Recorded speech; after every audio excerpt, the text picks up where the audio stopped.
Hello there, right here we have a brand new 1.17 snapshot. This is 21W05A. This is part of the Caves and Cliffs update, and we have a bunch of new blocks in the game, including new farms like moss carpet and farmable copper. As always, when a new snapshot comes out, we hop on here to our snapshot testing server, which is open to the viewers. We will be testing all the new stuff during my live stream. Big thanks to Bisect Hosting for partnering with me and providing amazing Minecraft servers and ones for other games. You can find their link down in the description, and if you use the code RAY, you can get 30% off your first month and supports me and the server. I'll see you guys right after this video. We have a new bush-like block in the game. This is called an azalea, and this is actually a real-life plant that has big flowers. There's also a flowering variation of it. There's also the leaf variation of the large plants, which are called flowering azalea leaves.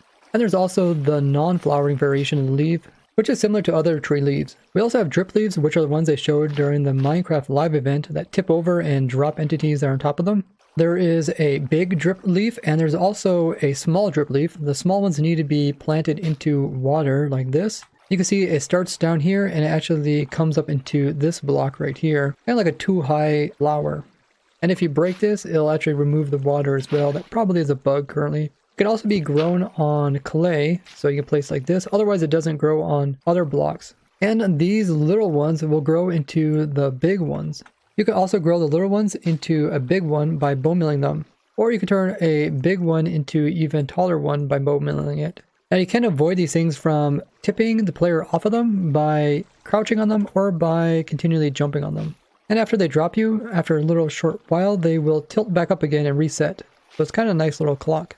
If you hit the top of the big drip leaf with the projectile, it will break off. You see it drops an item. The little ones are not affected by it or the stems of these. And there's a chance that a wandering trader will actually sell the small drip leaf, which means we could get this in a skyblock world. And you can automatically bone mill the small drip leaf by using a dispenser and bone mill. And you can use this to grow them too. Guys, we finally got it, the moss carpet. That's what they call this new block that we've seen in the Minecraft live event that kind of covers up the tops of blocks to make it look like there is grass. A lot of people have wanted this, that way they could cover up any type of light source without having to use a green carpet. Besides the moss carpet, there is also the moss block, which has the same texture but on all sides. So people that kind of want the green look of grass to wrap around on all sides of the dirt, this is a good block to use. Just by having 2 moss blocks in your crafting inventory, you can craft up 3 moss carpets, very similar to normal carpet and wool blocks. Now, if you bone mill this new moss block, you can actually get these azalea to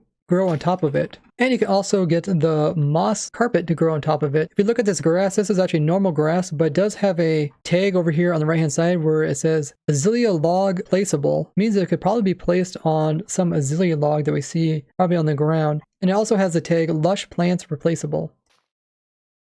There I just got these 2 little azalea bushes, and they do blend in very well with the moss block. You can see the transition. There I got some flowering ones, also got some moss carpet.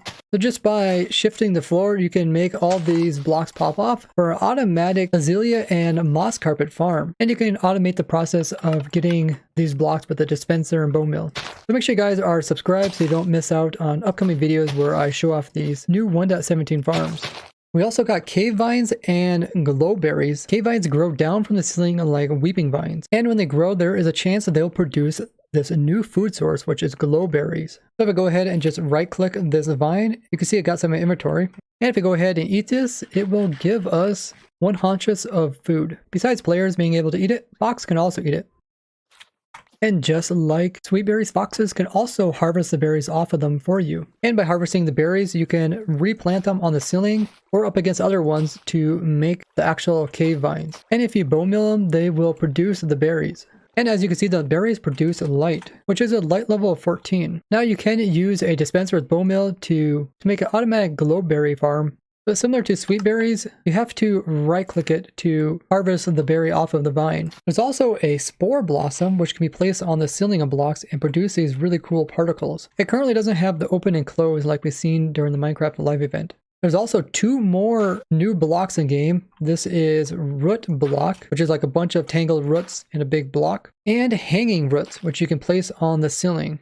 All of these things are going to be used in the upcoming cave generation. And there's a special cave called the Lush Caves. Some more changes that they made in Snapshot is that stonecutters can now work on all variants of the copper. They also changed the drown loot table so that it has a chance to drop the copper ingot. There you see, we just got one.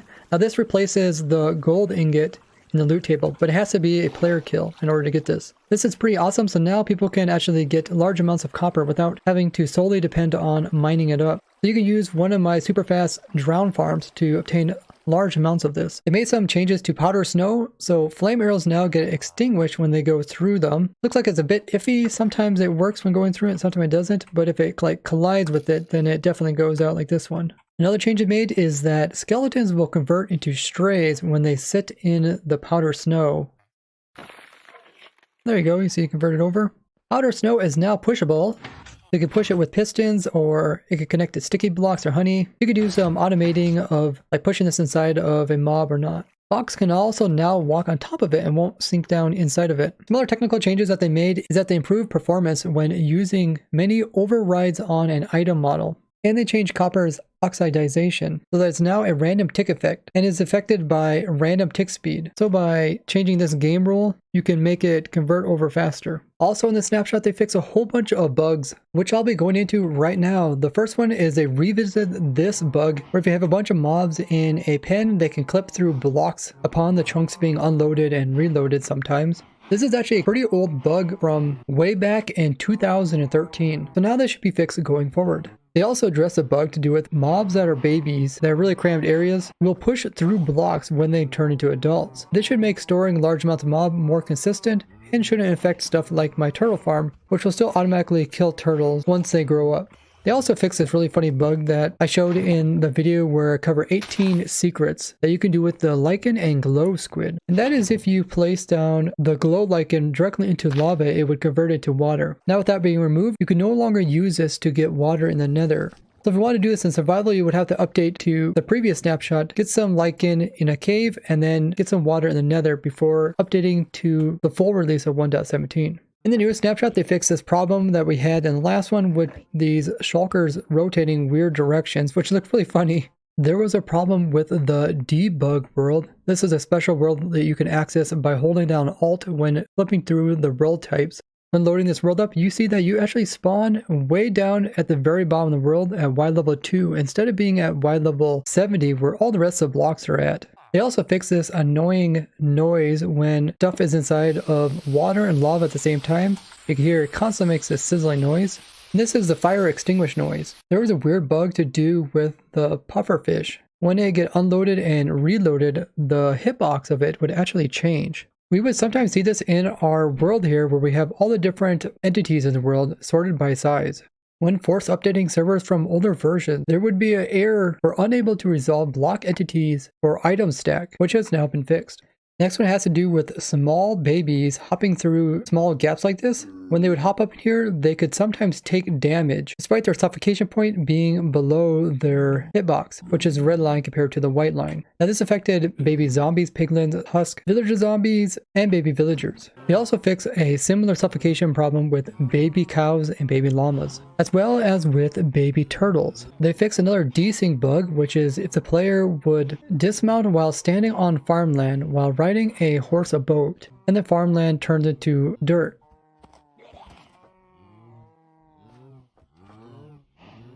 And you can see when I shift, I actually get green synchronized with the horse. Now when the player is in this mode where he can walk around, it's like a ghost mode. The player can move around and he won't take damage, but he technically isn't there, so he can't interfere with blocks and entities. They also fixed the desync bug when a player would enter and exit a boat very quickly on a laggy server.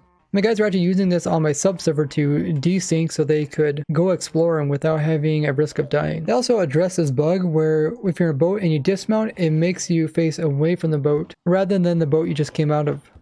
There was a problem to do with large amounts of copper blocks causing lag, which when a server would try to do its world save would make it take forever. And this is probably due to copper scheduling the changing of the variations days in the future. They finally fixed this bug that we talked about with my snow farm, which is sometimes when it snows, it actually puts water into these like it's raining here instead of snow, even though we are definitely in extreme hills and quite high up. Also, during our streams, we did update our powder snow farm to be like our lava farm, where we have one in every single row.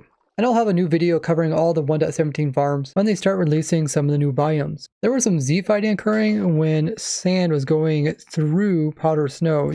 Z-fighting is just when the game can't decide which one to show on top. By far, the most bug fixes in this version has to do with the skulk sensor. Now, when you're in boats, it does activate these things, and now they added it so also being in a minecart will activate them. Bell ringing has been added to their detection as well. So has drinking milk. Filling cauldrons with liquids will now also make vibrations. Fire charge setting fire has been added, as well as extinguishing a campfire. Endermen picking up blocks or dropping them will also be noticed by them.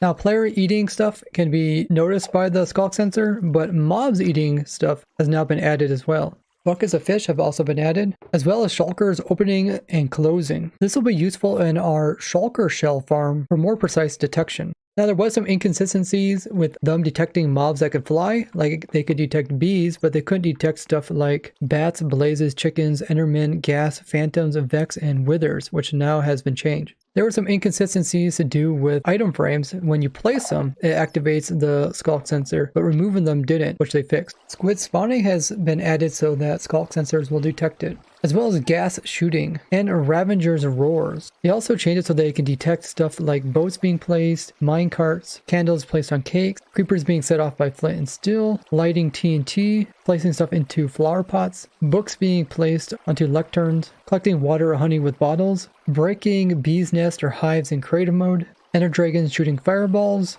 cakes being eaten. They also fixed some bugs where skulk sensors were repeatedly being activated with flame arrows. You can see this arrow is constantly sending out new signals. Also, while being crouched and shooting a flame arrow would cause them to notice that when it shouldn't. And they also changed it so when ocelots sneak towards prey, they won't send off signals since they are technically sneaking similar to a player.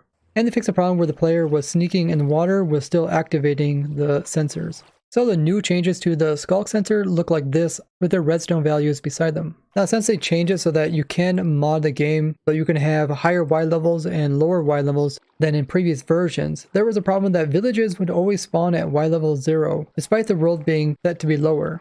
And another problem that they fixed to do with the Y level change is going into a dimension that has a height higher than the maximum height crashes the game. Another problem to do with the world limit being able to be modified so it can be higher is that the set block command wouldn't place block above the 1024 height limit. Another bug to do with the height is the game would crash if you generate a world with increased height limit, and no terrain as well as feature generation were being supported by the negative Y levels. They also fixed this problem where the shulker kind of lifts the player up for a brief moment when opening up. They also fixed a parity problem between Bedrock and Java. In Java, we have the copper blocks called copper block, lightly weathered copper block, semi-weathered copper block, and weathered copper block. Where in Bedrock they have exposed, weathered, and oxidized. So now this has been changed so that they have the same naming. Now there is still this problem where the K in weathered copper block has a capital K at the very end. You can see the new naming system where it's copper, then exposed copper, weathered, and then oxidized copper. And they fixed the capital K.